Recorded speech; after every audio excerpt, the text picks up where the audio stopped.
Por primera vez desde marzo de 2020, la Reserva Federal finalmente tomó la decisión de bajar las tasas de interés después de uno de los ciclos de ajuste más agresivos de la historia.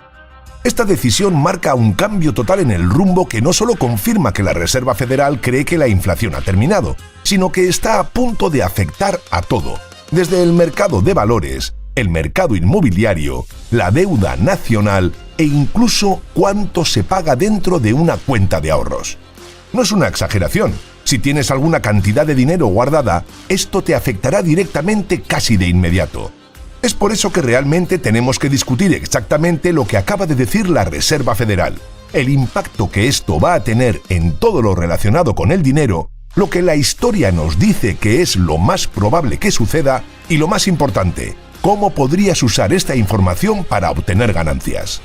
El por qué la Reserva Federal finalmente se sintió cómoda bajando las tasas de interés, así como de qué tan bajas podrían llegar a estar, todo se reduce al reciente informe de inflación. Aunque los precios siguen siendo un 21,2% más caros desde que comenzó la recesión inducida por la pandemia en febrero de 2020, hay una buena noticia en el hecho de que recientemente los precios han comenzado a bajar, lo que le ha dado a la Reserva Federal algo de espacio para comenzar a recortar las tasas de interés antes de que toda la economía mejore de manera más estable. Se acaba de informar de que los precios al consumidor en Estados Unidos aumentaron un 0,2% en agosto y la tasa de inflación anual alcanzó su nivel más bajo desde principios de 2021. La inflación en el último año se queda en el 2,5%. Siendo la energía uno de los principales factores con una caída del 4%, además de que los automóviles y camiones usados han disminuido un 10%, los vehículos nuevos han bajado un 1,2% y el petróleo ha caído un 12,1% en un año. Sin embargo, el único problema es que la inflación subyacente, que es la inflación que no tiene en cuenta los precios de los alimentos y la energía, se mantiene prácticamente sin cambios desde el mes pasado en un 3,2%, debido principalmente a que la vivienda sigue siendo increíblemente alta, con un aumento del 5,2% durante el último año. Los precios de la vivienda que vemos ahora suelen reflejar contratos que se firmaron hace un año, por eso la vivienda es un indicador que va con retraso. Esto puede hacer que algunas personas sientan que las tasas de interés no han bajado tanto como les gustaría, porque el impacto en los precios de la vivienda se tarda en ver. Además, tenemos otra métrica que contribuye mucho a la decisión de la Reserva Federal de bajar las tasas de interés, y esa es el mercado laboral. El objetivo completo de la Reserva Federal es apoyar el máximo empleo y mantener los precios estables, que es una forma más sencilla de decir que van a hacer todo lo que puedan para asegurarse de que el costo de los bienes y servicios no se dispare, pero sin arruinar nuestra vida en el proceso. Una de las métricas que analizan es el mercado laboral, porque indica cuántas personas están empleadas, cuántos empleos hay disponibles y si los salarios son lo suficientemente fuertes para que la persona promedio pueda vivir bien. Sin embargo, resulta que los aumentos recientes en las tasas de interés han sido suficientes para provocar la menor cantidad de empleos disponibles desde enero de 2021. Además, las nóminas de agosto también registraron el menor aumento en 3 años y medio, lo que confirma que las contrataciones han disminuido significativamente. La Reserva Federal ha subido las tasas de interés para controlar la inflación y parece que ya ha llegado al máximo que puede subirlas sin causar más problemas. Ahora su objetivo es evitar que la economía se complique más manteniendo todo bajo control. Ahora, donde las cosas se ponen realmente interesantes es en el mercado de valores. Cuando se trata de esto, hay una sola pregunta que todo inversionista quiere saber. ¿Va a subir o bajar la bolsa ahora que la Reserva Federal está bajando las tasas?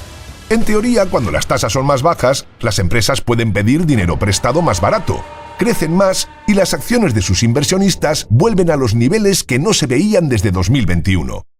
Pero muchos gráficos muestran lo contrario. Casi cada vez que la Reserva Federal recorta las tasas, el mercado de valores cae en promedio más del 20%. Lo que en realidad es cierto históricamente es que la Reserva Federal no baja las tasas a menos que sea absolutamente necesario. No lo hacen simplemente por gusto, no bajan las tasas solo para que el mercado se calme, lo hacen cuando es indispensable. La Reserva Federal solo baja las tasas de interés cuando ve que hay señales de problemas en la economía, como cuando se espera una recesión. Al bajar las tasas, intentan hacer que pedir dinero prestado sea más barato para las empresas y las personas, lo que ayuda a que se siga gastando y no se frene tanto la economía. Es una forma de suavizar el golpe antes de que el daño económico sea más grave. Esto ha sucedido en las últimas 4 recesiones. En la de 1988 las bajaron y llegó la recesión en 1990. En 2001 bajaron las tasas antes de que estallara la burbuja de las .com. En 2008 bajaron las tasas durante la Gran Recesión y en 2020 bajaron las tasas antes de los cierres por la pandemia, como si supieran que algo grande iba a suceder antes que el resto de nosotros. En estos casos el colapso del mercado no fue porque se bajaran las tasas, sino por los eventos que hicieron que fuera necesario recortarlas. Entonces, ¿qué pasará ahora? Si la Reserva Federal baja las tasas de nuevo, ¿veremos una caída en el mercado? La respuesta es que depende. El mercado de valores siempre está tratando de adelantarse a lo que puede pasar. Por ejemplo, es posible que los inversores ya hayan tenido en cuenta estos recortes de tasas y por eso no veamos grandes sorpresas. Según un análisis de Investing.com, los inversores tienden a anticiparse a cualquier subida o bajada de tasas, lo que significa que el valor de las acciones ya refleja esos posibles cambios. Además, muchos inversores confían en que si las cosas se ponen mal, la Reserva Federal siempre intervendrá para salvar la situación, como lo ha hecho en el pasado. Es decir, cualquier crisis económica o financiera que amenace los mercados probablemente será respondida con recortes de tasas o políticas que hagan más fácil el acceso a dinero. Muchos de los que invierten hoy en día solo han visto cómo el mercado crece, porque cada vez que las cosas se complican, la Reserva Federal interviene bajando las tasas o inyectando dinero en la economía. Esto ha hecho que la gente piense que el mercado siempre va a recuperarse porque la Reserva Federal lo respalda, lo que ha llevado a que las acciones suban continuamente en los últimos años. En cuanto a las crisis anteriores, la Reserva Federal ha bajado las tasas principalmente cuando las recesiones ya habían comenzado, o cuando había un evento financiero importante que lo requería. Cuando ya se espera que las ganancias de las empresas crezcan menos debido a una recesión o a problemas económicos, las bajadas de tasas no tienen tanto impacto positivo. Esto se debe a que, aunque pedir prestado sea más barato, si la economía en general está débil, las empresas no tienen tanto margen para mejorar sus resultados. Esto también implica que lo que estamos viendo hoy en los mercados probablemente ya esté reflejado en los precios, a menos que haya un evento muy grave que la Reserva Federal esté intentando anticipar. ¿Esto se aplica también al mercado inmobiliario? Esa es la siguiente pregunta que debemos hacernos. Antes de discutir las últimas declaraciones de la Reserva Federal y lo que anticipan que sucederá en los mercados, analicemos el tema que todos se están preguntando: los precios de la vivienda. Al principio hay una preocupación de que, al bajar las tasas de interés, los préstamos hipotecarios se vuelvan más baratos. Esto significa que los pagos mensuales de las personas que compran casas serían más bajos. Si una persona tiene que pagar menos cada mes, podría permitirse pedir prestado más dinero, lo que significa que podría pagar más por una casa. Con más personas comprando y dispuestas a pagar más, la demanda de casas subiría, y eso podría hacer que los precios de las viviendas también suban. Esto a su vez generaría una mayor demanda de viviendas, lo que haría que los precios volviesen a subir, especialmente en un momento en el que los precios de las viviendas han alcanzado un máximo histórico. Sin embargo, la buena noticia para los compradores es que los precios han comenzado a reducirse. Por ejemplo, un informe creado hace poco encontró que la cantidad de casas que vieron un recorte de precio en julio aumentó al 18,9%. Un 3,4% más en comparación con los niveles registrados en julio del año pasado. Esos recortes han ayudado a reducir los precios de las viviendas en todo el país, y el precio medio de las viviendas en Estados Unidos cayó de $445.000 a $439.950 el mes pasado. Las tasas de las hipotecas siguen siendo más altas de lo que muchos esperaban por dos razones principales. Primero, los bancos también tienen que pedir dinero prestado para poder ofrecer hipotecas, y el costo de ese dinero sigue siendo alto. Esto significa que aunque las tasas de interés generales hayan bajado un poco, a los bancos les sigue costando caro obtener ese dinero, y por eso no pueden ofrecer hipotecas más baratas. Segundo, la incertidumbre económica hace que los prestamistas no quieran asumir muchos riesgos. Aunque la Reserva Federal haya bajado las tasas, los bancos siguen siendo cautelosos porque temen que la economía empeore y que la gente no pueda pagar sus hipotecas. Para protegerse de posibles impagos o pérdidas futuras, los prestamistas mantienen las tasas más altas de lo que podrían estar. Por otro lado, muchos compradores prefieren esperar porque creen que las tasas de interés van a bajar aún más o que los precios de las casas seguirán bajando. Debido a esto, los vendedores se ven obligados a reducir los precios de sus viviendas para atraer a estos compradores que están en espera y así lograr vender sus casas. Ahora, ¿qué pasa cuando las tasas de interés empiezan a bajar? En cuanto a las tasas hipotecarias, el economista jefe de Realtor.com cree que una bajada de las tasas de 25 o 50 puntos básicos, un 0,25 o un 0,5%, no sería suficiente para que la mayoría de los compradores lo notasen de forma significativa. Él menciona que para que realmente se vea un impacto, tendría que haber una bajada mucho mayor. Para ponerlo en contexto, dijo que por cada reducción del 1% en las tasas hipotecarias permitiría que 5 millones más de personas califiquen para una hipoteca. Las tasas hipotecarias se basan principalmente en el rendimiento de los bonos del Tesoro a 10 años, más un 2 o 3% que los bancos agregan para obtener una ganancia. En este momento esas tasas son casi iguales a las que vimos hace 2 años. Además, aproximadamente el 86% de todas las hipotecas de vivienda pendientes tienen una tasa de interés inferior al 6%, lo que significa que las tasas tendrán que bajar mucho más para que se reactive el mercado inmobiliario. Esto se debe a que los propietarios no querrán vender una casa con una hipoteca del 3% para comprar otra con una tasa del 6%, ya que eso no sería beneficioso para ellos.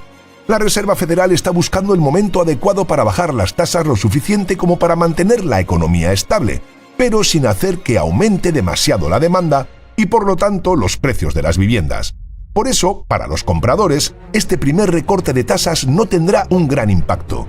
Como muchos se enfrentarán a la decisión de comprar una casa con tasas altas pero con menos competencia, o esperar a que las tasas bajen pero enfrentarse a más competencia cuando lo hagan. Al final, los precios de la vivienda tardan en reaccionar a los cambios en las tasas de interés, y cualquier cambio en el mercado llevará tiempo en reflejarse. En cuanto al futuro, la Asociación de Banqueros Hipotecarios cree que los precios aumentarán otro 2,9% en 2025.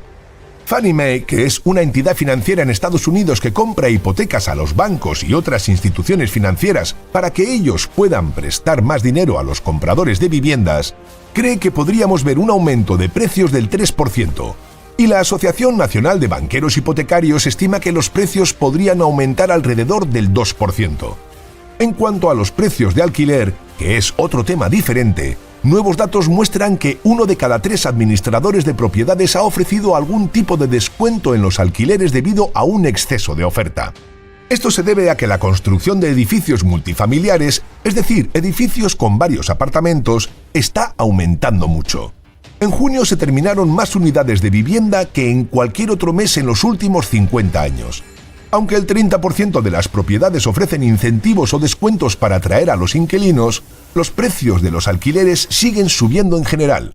En promedio, los alquileres son un 3,4% más altos que el año pasado. Para viviendas unifamiliares el aumento ha sido del 4,5%, mientras que para propiedades con varias viviendas el aumento ha sido del 2,5%. Pasando a otro tema, queremos hablar sobre Bitcoin, una criptomoneda cuyo valor puede variar mucho de un momento a otro. No solemos tocar este tema porque invertir en Bitcoin es muy especulativo, es decir, su precio es difícil de predecir y está lleno de riesgos.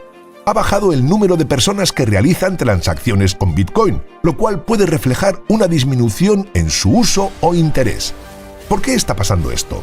Podría ser una combinación de varios factores. Por un lado, hay inversores que han decidido bloquear su Bitcoin y mantenerlo guardado por más tiempo, lo que se conoce como holdear. Y otro factor puede ser el de los ETFs. Por si no lo sabes, un ETF es un tipo de inversión que puedes comprar y vender en la bolsa como si fuera una acción. Un ETF de Bitcoin es un fondo que permite a las personas invertir en Bitcoin sin tener que comprarlo directamente. Pues estos ETF han hecho que las billeteras individuales donde cualquier persona puede almacenar sus Bitcoins sean menos utilizadas, ya que ahora la gente puede invertir en Bitcoin a través de esos fondos sin tener que preocuparse por cómo guardar su propio Bitcoin.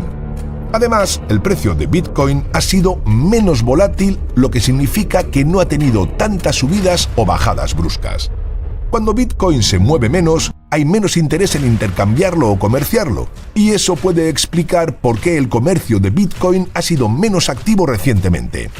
El analista de criptomonedas Will Clemente cree que los años de crecimiento anual compuesto máximo de Bitcoin probablemente hayan terminado. El crecimiento anual compuesto de Bitcoin, que refleja cuánto crecía en promedio cada año, podría no volver a ser tan alto como antes. Esto significa que para obtener buenos rendimientos en el futuro, los inversores tendrán que invertir más dinero desde el principio, ya que las ganancias fáciles con pequeñas inversiones podrían haber quedado en el pasado. Sin embargo, este gráfico sugiere que cada vez más personas están en una fase de acumulación, es decir, están comprando y guardando Bitcoin, lo que podría llevar a un nuevo periodo de estabilidad y crecimiento. ¿Por qué todo esto es relevante ahora? Porque ambos candidatos presidenciales en Estados Unidos han dejado claro que las criptomonedas serán una parte importante de su política. Trump, por ejemplo, ha dicho que quiere que Estados Unidos sea la capital mundial de las criptomonedas y la superpotencia de Bitcoin. Y Kamala Harris está aceptando donaciones a través de Coinbase, lo que muestra que el tema de las criptomonedas va a ser clave para los candidatos. Ahora vamos a pasar al tema principal del recorte de tasas. Y es que por primera vez en 4 años, la Reserva Federal redujo las tasas de interés en 50 puntos básicos, es decir, un 0,5%. Esto se debe a que el mercado laboral está debilitándose, y en parte esto ha sido causado por las tasas de interés altas que se implementaron antes. Jerome Powell, el presidente de la Reserva Federal, también reiteró que su lucha contra la inflación está dando resultados. También se ha publicado el resumen de proyecciones económicas, que es un documento donde la Reserva Federal estima cómo creen que estará la inflación, el empleo y las tasas de interés en los próximos años. Según estas proyecciones, las tasas de interés para 2026 serán mucho más bajas que las de hoy, lo que sugiere que veremos una serie de recortes de tasas en los próximos meses y años. Esto tiene sentido porque hay preocupación de que el Producto Interior Bruto, que es cuánto produce y vende un país, se desacelere y el desempleo aumente. Si la Reserva Federal anticipa que esto va a ocurrir, es lógico que empiece a bajar las tasas ahora para evitar que la economía se enfríe demasiado. La Reserva Federal suele actuar con cautela y no toma decisiones rápidas porque la economía puede cambiar mucho y de forma inesperada. En lugar de reaccionar de manera inmediata, prefieren analizar bien los datos y tomar sus decisiones con calma. Esto también significa que no es probable que veamos cambios sorpresa, ya que la Reserva Federal normalmente avisa con tiempo lo que planea hacer. En resumen, lo que ellos dejaron claro en la reunión es que van a decidir reunión por reunión, según lo que muestren los datos. Y lo más importante para ellos es evitar una recesión. Una recesión afectaría seriamente a la bolsa, empeoraría el mercado laboral y desaceleraría la economía en general. Si la Reserva Federal puede reducir las tasas de interés de manera anticipada, antes de que ocurra algo desastroso, podrían ayudar a prevenir una recesión. A largo plazo parece que veremos más recortes de tasas porque ya no es necesaria una política tan estricta para controlar la inflación. Ahora se trata de tener paciencia y ver cómo los precios empiezan a bajar lentamente. Lo sorprendente de esta reunión fue que la Reserva Federal dejó muy claras sus intenciones para el futuro, pero el tiempo dirá cómo se desarrollarán las cosas, especialmente con las elecciones a la vuelta de la esquina. Esperamos que te haya gustado el vídeo. Si es así, nos ayudaría muchísimo que nos dejases un comentario, ya que la red neuronal de YouTube esto lo valora muchísimo y así recomienda nuestros vídeos a más gente. Le dieses a like y actives la campanita para que te llegue una notificación cuando subamos nuestro próximo vídeo. Así que nos vemos en él. Un saludo.